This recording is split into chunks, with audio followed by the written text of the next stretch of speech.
नमस्कार दोस्तों, स्वागत है आपका एक और धमाकेदार वीडियो में, जहां आज हम कवर करने वाले हैं कुछ ऐसे स्टॉक मार्केट अपडेट्स जो सिर्फ ब्रेकिंग न्यूज़ नहीं बल्कि आपके इन्वेस्टमेंट डिसीजंस को भी डायरेक्टली इम्पैक्ट कर सकते हैं।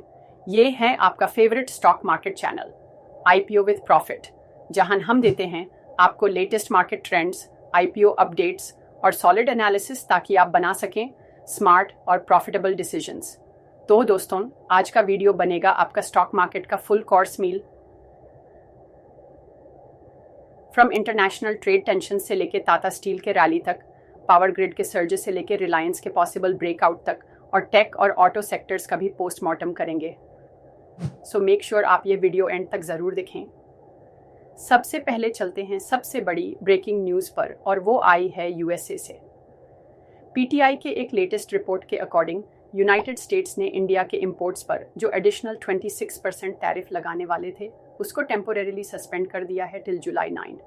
दोस्तों, ये बहुत बड़ा रिलीफ है इंडिया के एक्सपोर्टर्स के लिए, specially steel and aluminium sectors. Tata steel, JSW steel, Hindalco जैसे कंपनीज के लिए ये एक साइग ऑफ रिलीफ है। जबकि दूसरी तरफ यूएस ने चाइना के ऊपर तारीफ को और टाइट कर दिया है। अब चाइनीज इंपोर्ट्स पर 145% तक का ड्यूटी लगाया गया है।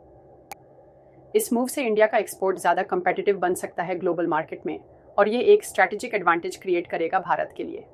अब जब बात हो रही है स्टील की, तो आइए सीधा चलते हैं टाटा स्टील पर, जिसका स्टॉक आज 5% के करीब ऊपर गया, 30.45 पर क्लोज हुआ। लेकिन दोस्तों, इंटरेस्टिंग बात यह है कि यह अभी भी अपने 52 वीक हाई RCA वुमेंस 8460 से लगभग 28% नीचे है। So what's driving this surge? पहला फैक्टर तो ऑब्वियसली यूएस के टैरिफ सस्पेंशन का पॉजिटिव सेंटिमेंट है। दूसरा, डोमेस्टिक इंफ्रास्ट्रक्चर और कंस्ट्रक्शन डिमांड में पिकअप आना शुरू हो गया है। तीसरा, ग्लोबली स्टील प्राइसेस अपना बॉटम टच कर चुके हैं और रिकवरी फेज स्टार्ट हो गया है। यह सारे फैक्टर्स ने टाटा स्टील के स्टॉक को एक पॉजिटिव पुश दिया। कंपैरिजन करें तो सेल और JSPL में भी 2-3% का अपटिक आया है। सरदा एनर्जी जैसे प्लेयर्स भी ग्रीन जोन में दिख रहे हैं। लेकिन सबसे बड़ा क्वेश्चन है, क्या ये सेक्टर वाइड रैली बन सकती है?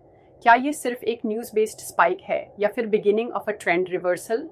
मेरे एनालिसिस के हिसाब से अगर टाटा स्टील आरसोन छोड़ी 145 के रेजिस्टेंस जोन को ब्रेक करता है विद स्ट्रॉन्ग वॉल्यूम, तब हम कंफर्म कर सकते हैं कि ट्रेंड रिवर्सल शायद स्टार्ट हो गया है। Until then, accumulate करना चाहिए, but with caution and SIP style. अब बात करते हैं एक और इंटरेस्टिंग सेक्टर की, power and utilities. Power grid corporation का स्टॉक आज 304.10 तक पहुंच गया। लगभग 3.7% का सर्ज देखने को मिला। इसने आउट परफॉर्म किया टाटा पावर और जिंदल स्टील पावर जैसे कंपेटिटर्स को। रीजन क्या है?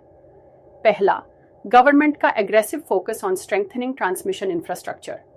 रिन्यूएबल एनर्जी सोर्सेज इंक्रीज हो रहे हैं और उनको कनेक्ट करने के लिए स्ट्रॉन्ग ग्रिड सिस्टम ज़रूरी है। दूसरा, पावर ग्रिड का डिविडेंड यील्ड इन्वेस्टर्स के लिए एक अट्रैक्टिव फैक्टर बन गया है। यह स्टॉक एक लो बेटा स्टेबल यूटिलिटी प्ले है, जिसमें लॉन्ग टर्म स्टेबिलिटी के साथ स्टेडी अपसाइड भी मिल सकता है, स्पेशली उन इन्वेस्टर्स के लिए जो सेफ और कंसिस्टेंट रिटर्न्स चाहते हैं। चलिए अब बात करते हैं रिलायंस इंडस्ट्रीज की, जिसका स्टॉक आज 2.84% ऊपर गया और आरवाइंग दौड़ 219.3 पर क्लोज हुआ।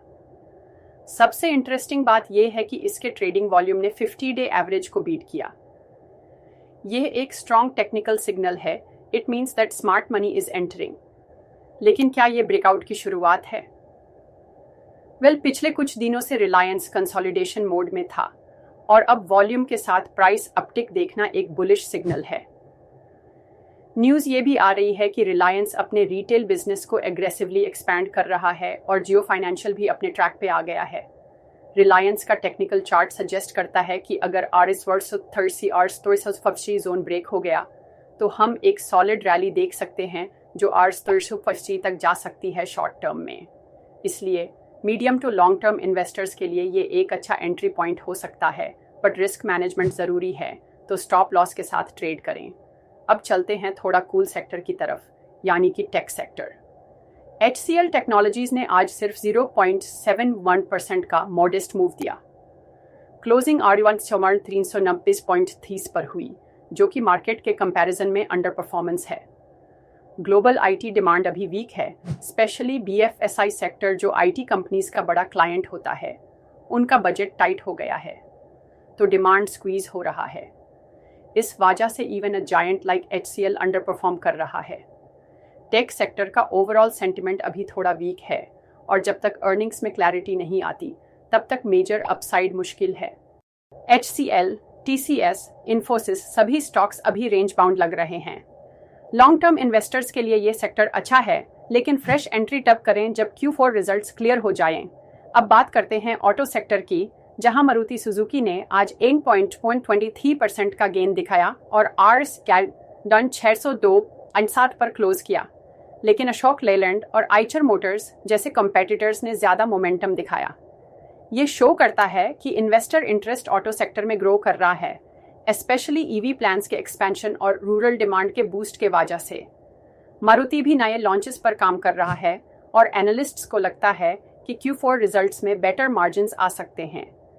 लेकिन शॉर्ट टर्म में मारुति का मूव थोड़ा स्लो हो सकता है। इन्वेस्टर्स को यहाँ पेशेंस के साथ चलना होगा, लेकिन लॉन्ग टर्म में ये एक कंसिस्टेंट परफॉर्मर है।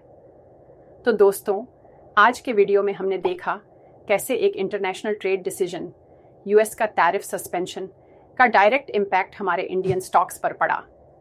Tata steel, Reliance power grid ने स्ट्रॉन्ग मूव्स दिए, जबकि HCL और मारुति थोड़ा स्लो रहे। लेकिन ये मार्केट का असली ब्यूटी है। हर सेक्टर का अपना साइकिल होता है और स्मार्ट इन्वेस्टर वही होता है जो उन साइकिल्स को समझकर इन्वेस्टमेंट करता है। तो आप मुझे कमेंट्स में ज़रूर बताएं कि आपको सबसे प्रॉमिसिंग स्टॉक कौन सा लगा, और अगर वीडियो वैल्यूएबल लगा हो तो एक लाइक ज़रूर दें, शेयर करें अपने इन्वेस्टर दोस्तों के साथ और चैनल को सब्सक्राइब करना ना भूलें।